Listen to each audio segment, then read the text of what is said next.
FOMO. My name is Patrick J. McGinnis, and I'm a FOMO Sapiens. And since you're here, I'm going to bet that you are too. And when you're like us and Monday comes around, you don't dread the new week. No, you wake up every Monday morning knowing that this week might just be the best one yet. This is FOMOnday, the snackable show that starts your week right with hot takes, life hacks, listener mail, and even some FOMO therapy.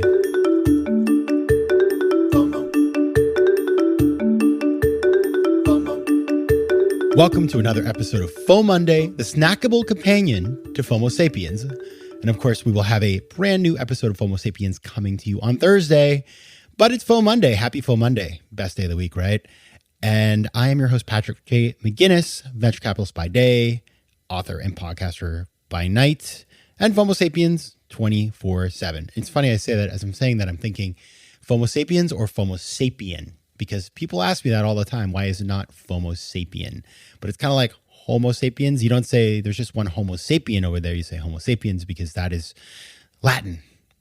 So anyway, that's probably information you didn't need to start your week. But I want to talk about a topic today that is a favorite of mine because it's one of those things that's actually radically improved my life and can radically improve your life if you go for it. And it's about outsourcing. So outsourcing is something that I'm a big believer in. And in fact, it's really changed my life in a lot of different ways. My career has a lot of outsourcing in it because I have worked, part of the thing I do is I sit on board of a company, and this company is a call center provider. And so people, outsource their call centers to this business, and we have employees all over the world who answer the phone when you call companies like Apple. And so I've seen the power of outsourcing and the ability to find really amazing people to help you to do things that maybe you don't want to do, or you're not that good at, or you can't do efficiently.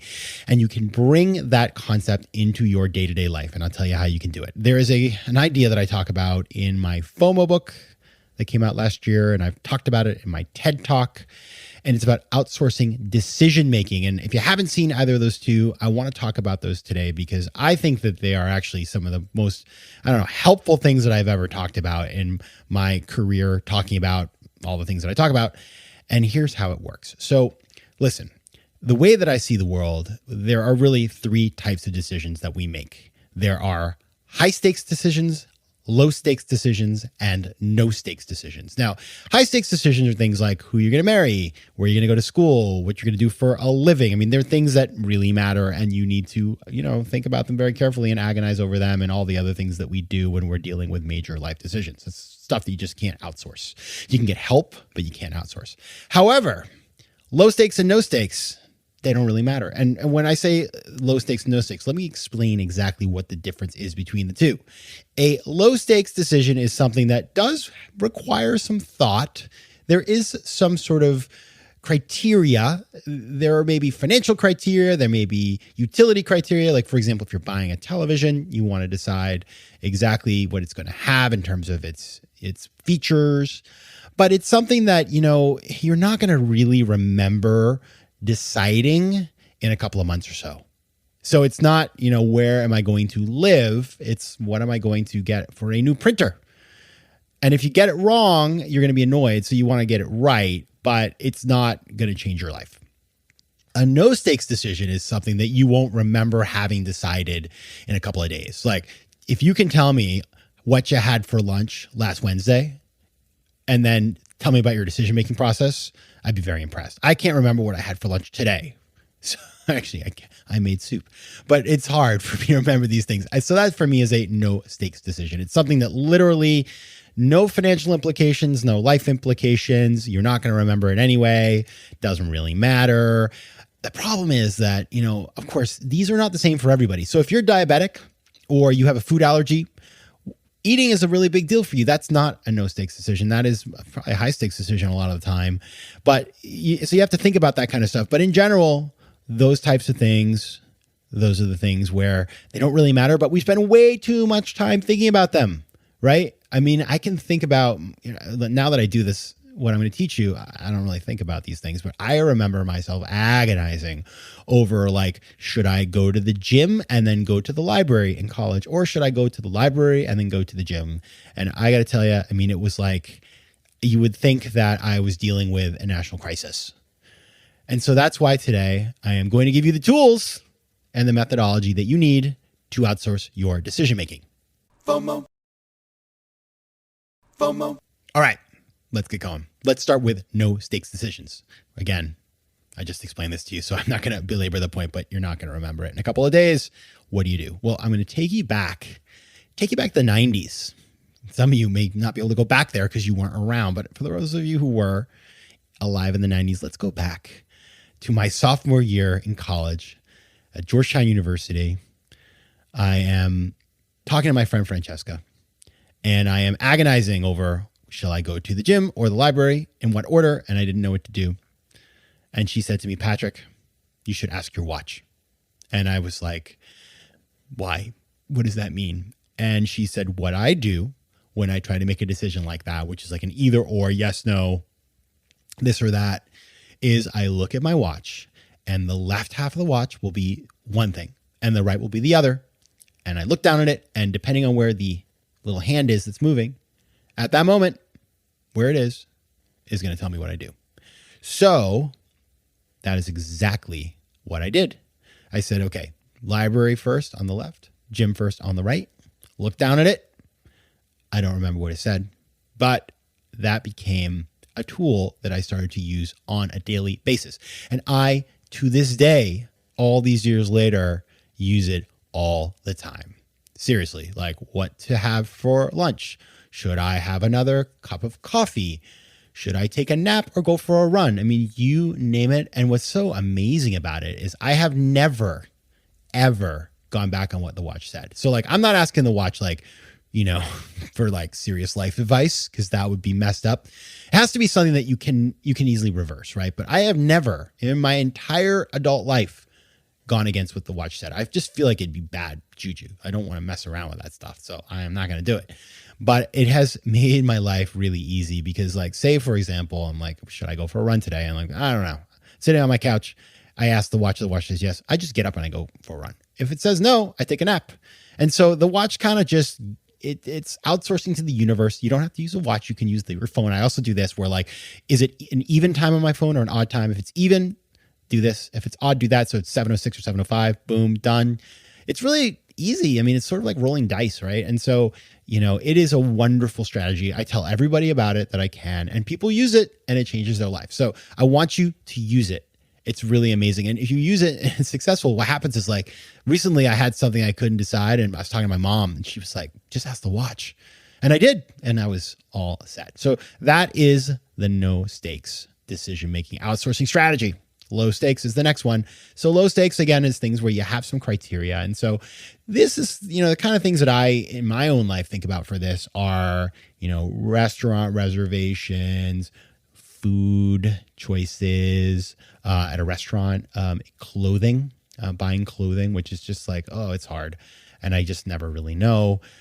When I decorated my apartment, there were some furniture things, travel, you know, which hotel should I stay at? Those kinds of things. Like, these are areas where there's tons of choice, right? So you could end up in choice paralysis. You could be, I mean, think about it. You go on Expedia to pick a hotel, 16 days later, you've looked at all of them. It's overwhelming. It's terrible. And so here's what I do. I outsource to my squad, right?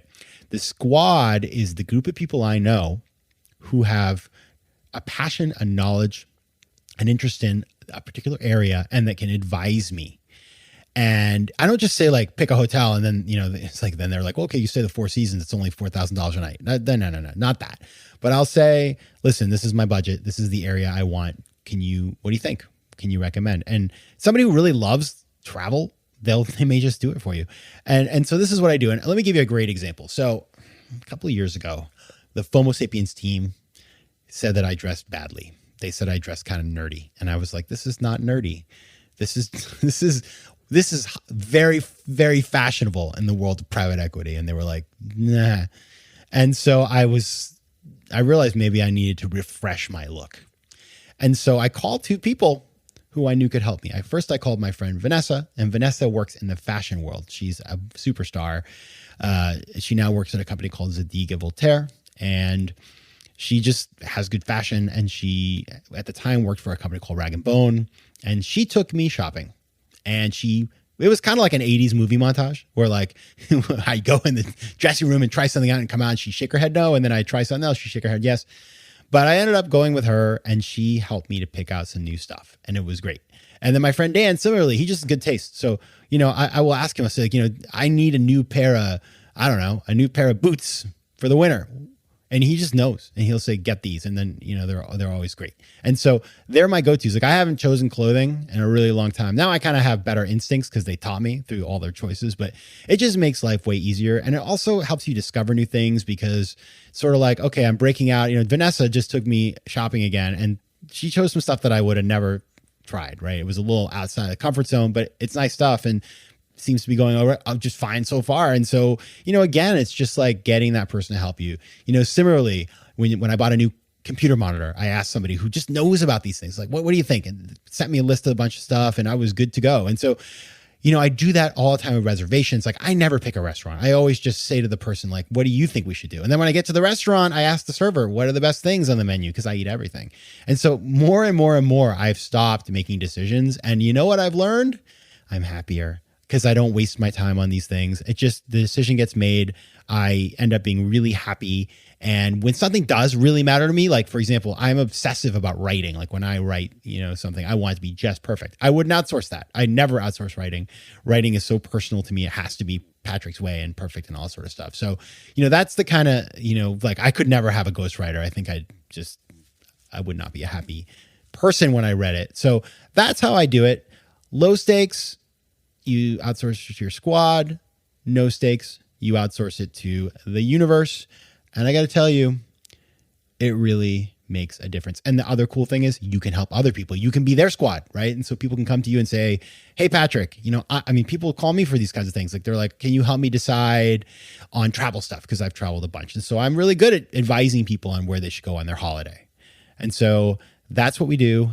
I want you to tell me what you think of this because I think this is amazing. Give it a try and then drop me a note. You can find me at Patrick J. McGinnis on Instagram, PJ McGinnis on Twitter, and let's connect at patrickmcginnis.com. All right, everybody. I will see you on Thursday. And until then, take care of yourselves and outsource some decision making. FOMO. Can't get enough of FOMO Sapiens? Join me on Patreon for ad-free episodes, bonus material, and exclusive content that will help you to master FOMO and position yourself for greater success in both business and life. Go to patreon.com/FOMO Sapiens to learn more. You can also connect with me on Instagram at Patrick J. McGinnis, on Twitter at PJ McGinnis, and on LinkedIn. I love hearing from you, so don't be shy. FOMO. Want more FOMO Sapiens and FOMOnday? Head over to FOMOsapiens.com where you can listen to past episodes, learn more about the show, and find out how to advertise. You can also connect with me on Instagram at Patrick J. McGinnis and on Twitter at PJ McGinnis.